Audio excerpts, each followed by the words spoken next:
خانقاہ ربانیہ نقشبندیہ روحانی مولد پیر مفتی احسن محمود نقشبندی صاحب۔ پڑوسی کا 5واں حق ہمیں بتایا۔ آپ نے فرمایا جب آپ کا پڑوسی بیمار ہو جائے، جب آپ کا پڑوسی بیمار ہو جائے، آپ کے ذمے ہیں اس کی عیادت کرنا۔ اب دیکھیے حضور پاک صلی اللہ علیہ وسلم نے کیا فرمایا، بڑی مزیدار حدیث۔ آپ فرماتے ہیں اگر کوئی آدمی اپنے بھائی کو ملنے کے لیے جاتا ہے، گھر میں جو میں اپنے بھائی کی خیر خرید معلوم کر رہا ہوں، یا کوئی بیمار ہے اس کی عیادت کے لیے جاتا ہے، جیسے یہ گھر سے باہر نکلتا ہے، کائنات کے پیغمبر صلی اللہ علیہ وسلم فرماتے ہیں ایک فرشتہ راستے میں کھڑے ہو کر اعلان کرتا ہے طبتا و طاب ممشاکا و تبوات فی الجنہ، او اپنے بھائی کی عیادت کرنے والے، او اپنے بھائی کے ساتھ ملاقات کرنے والے، سن اللہ کی طرف سے اعلان سن، تو مبارک،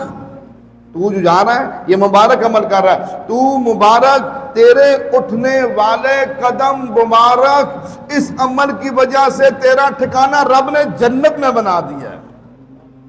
لو جی یہ ہے اصل۔ پھر حضور نے کیا فرمایا، آدمی جب تک اپنے بھائی کی عیادت میں رہتا ہے اس وقت تک جنت کے باغوں میں رہتا ہے۔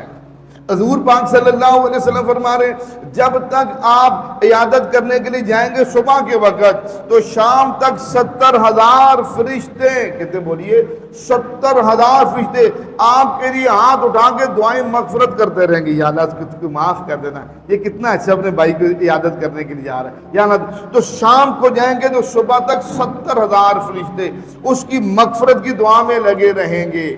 اب یہ ہے حق اور اس پہ ملنے والا اجر، لیکن ہم نے اس عیادت کو، اس عظیم عمل کو بھی رسم میں تبدیل کر دیا۔ لو جی اگر میں نہیں جاؤں گا وہ گلہ کرے گا، میں بیمار تھا تو آیا کیوں نہیں دیکھنے کے لیے، میں تو اس لیے جا رہا ہوں وہ گلہ نہ کرے،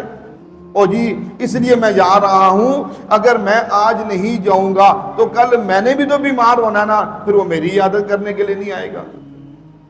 کل وہ میری عیادت کرنے کے لیے بھی نہیں آئے گا،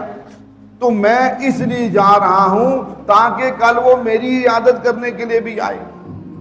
کل وہ مجھے بھی میری خیر خرید معلوم کریں۔ اس لیے حضور پاک صلی اللہ علیہ وسلم نے بنیادی بات بتائی کہ اعمال کا دار و مدار نیتوں پر ہے، اس لیے ہماری نیت اس پڑوسی کے حق کی ادائیگی میں ہوگی اور ایک بحیثیت مسلمان ہوگی کہ ہاں میں اس لیے عیادت کر رہا ہوں، بحیثیت مسلمان بھی مجھ پر حق ہے، بحیثیت پڑوسی بھی مجھ پر حق ہے، پھر تو یہ سارے اجر ملیں گے۔ اگر یہ نیت لے کر گیا وہ گلہ کرے گا چنگا پڑوسی ہے، میں بیمار ہوں ہفتہ ہو گیا پڑا ہوا ہے، تو آیا بھی ہے مجھے دیکھنے کے لیے، گلہ دور کرنے کے لیے جاؤں، گلہ تو دور ہو جائے گا پر ثواب سے مکمل محروم ہو جائیں گے،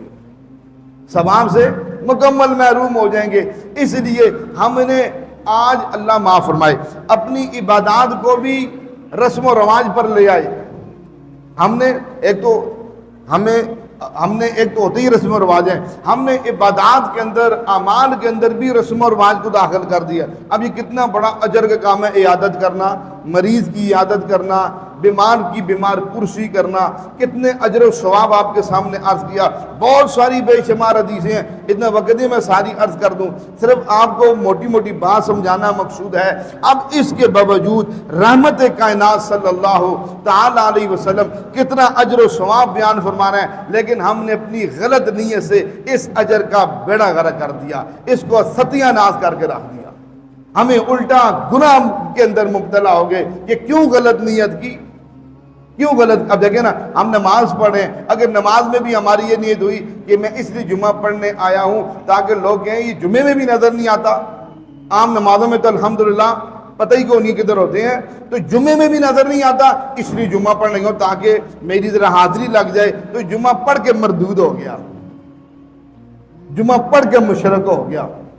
اس لیے ہمارے اعمال کا دار و مدار نیتوں پر ہے، لہذا پیارے بھائیوں سامعین محترم ہم اپنی نیتوں کو درست رکھیں۔ ہمارے ہاں